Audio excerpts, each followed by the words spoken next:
2014 will go down as the warmest year around the globe in recorded history. 2015 was the hottest year since climate records began. Figures show this July was the single hottest month in recorded history. Australia sweltered through its hottest spring on record. The phenomenon was a short-term trigger to a long-term global warming caused by human activity. Climate change is now affecting every country on every continent. It's the rate that's of great concern. And what do you put that rate down to, Bill? Oh, it's human activity. I think it's ridiculous. We have bigger problems right now, and it'll get cooler, it'll get warmer. It's called weather. I do not believe that human activity is causing these dramatic changes to our climate the way these scientists are portraying. 1.2 million people died because of the pollution put up into the air. This is a result of climate change. Right. It's only going to get worse. This is a big problem, and it's not going to go away. The debate is over. Climate change is real.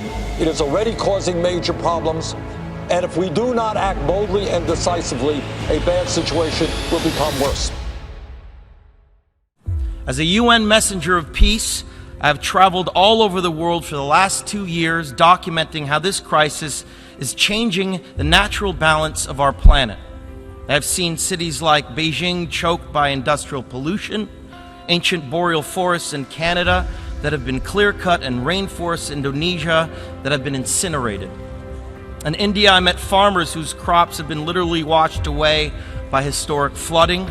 In America, I have witnessed unprecedented droughts in California and sea level rise flooding the streets of Miami. In Greenland and in the Arctic, I was astonished to see that ancient glaciers are rapidly disappearing, well ahead of scientific predictions. All that I have seen and learned on my journey has absolutely terrified me. There is no doubt in the world scientific community that this is a direct result of human activity and the effects of climate change will become astronomically worse in the future. Our planet cannot be saved unless we leave fossil fuels in the ground where they belong.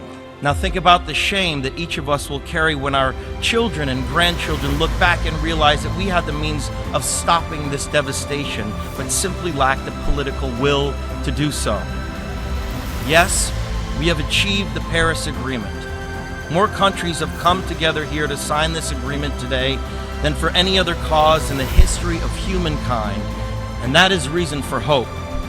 But unfortunately, the evidence shows us that it will not be enough. A massive change is required right now, one that leads to a new collective consciousness, a new collective evolution of the human race, inspired and enabled by a sense of urgency from all of you. We can congratulate each other today, but it will mean absolutely nothing if you return to your countries and fail to push beyond the promises of this historic agreement. Now is the time for bold, unprecedented action.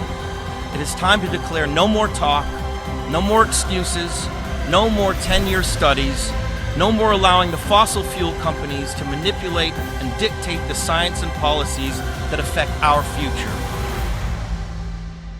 The world is now watching. You will either be lauded by future generations or vilified by them. You are the last best hope of Earth. We ask you to protect it, or we and all living things we cherish are history.